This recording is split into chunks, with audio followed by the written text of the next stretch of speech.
জাগিয়ে দেব ঘুমিয়ে থাকা মানুষগুলো সব। আমরা মানুষগুলোকে জাগিয়ে তুলবো। তোমরা এখন আর মানুষের কাছে বিক্রি হয়ে যাও না। যে কার্ডের ফাঁদে পড়ছো, এই কার্ড 2022 সালে আওয়ামী লীগ দিছিল।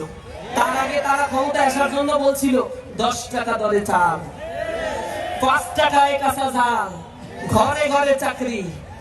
দিছে কিছু? এই প্রলোভন দেখে ক্ষমতায় আসার পরে জনগণকে বলছে রেস্ট নাও, এখন আর ভোট দেওয়া লাগবে না, রাত্রে অন্যরা ভোট দিয়ে দেবে। এত কষ্ট করার কি দরকার? আসি আমরা, তোমরা থাকো। এরপরে তারা 22 সালে কার্ড চালু করছিল, টিসিবির কার্ড 1 কোটি কার্ড দেওয়া হয়েছে। 32 লক্ষ কার্ডই সেখানে অকেজে ছিল, অব্যবস্থাপনার মধ্যে ছিল।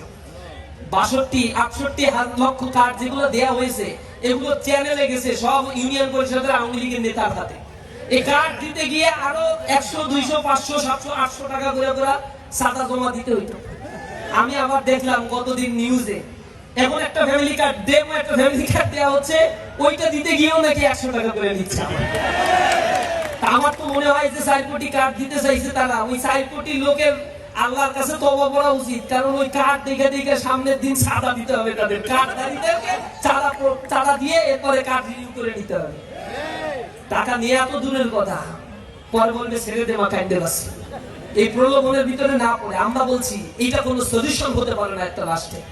একটা রাষ্ট্রের জনগণের কাছে একটা স্মার্ট কার্ড থাকবে, সে নাগরিক সকল সুযোগ সুবিধা পাবে, যেটা চায়নায় রয়েছে, সিঙ্গাপুরে রয়েছে, হংকং এ রয়েছে, সুইডেনে রয়েছে, ডেনমার্কে রয়েছে। নাগরিক কার্ড একটাই থাকবে, সবাই সমান অধিকার প্রাপ্ত হবে এই রাষ্ট্রে। এটা সাংবিধানিক অধিকার আমার। একটা কার্ড আমার কাছে থাকবে। এই কার্ডের ব্যাপারে জামাত ইসলাম বলছে যারা 5 বছরের নিচে যে শিশুরা আছে তাদের চিকিৎসা ফ্রি হবে।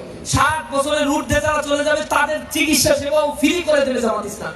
ওই একটা নাগরিক কার্ড তার কাছে থাকলেই হবে। ওইটা ডিজিটালাইজেশন করা হবে, এআই হাব তৈরি করা হবে, তরুণ প্রজন্মকে প্রশিক্ষণ দিয়ে এরপরে কম টাকায় মিনিমাম চার্জে অথবা কিছু কিছু ক্ষেত্রে ভিত্তি দিয়ে বিদেশে উচ্চ শিক্ষা এবং কর্মসংস্থানের মর্যাদা সম্পন্ন কর্মসংস্থানের ব্যবস্থা করবে। এই দেশের ভিত্তি দাঁড়িয়ে আছে রেমিটেন্সের উপরে। মনে রাখবেন, এই দেশে $44 বিলিয়ন রেমিটেন্স আসে। এই রেমিটেন্স 2 মাস বন্ধ হয়ে গেলে এই দেশে বড় ধরনের ইনফ্লেশন, কিছু কিছু ক্ষেত্রে 3-4 মাসের ব্যবধানে স্টাগফ্লেশন তৈরি হয়ে যেতে পারে। এই রেমিটেন্স যোদ্ধাদেরকে মর্যাদা দেওয়া হয় না।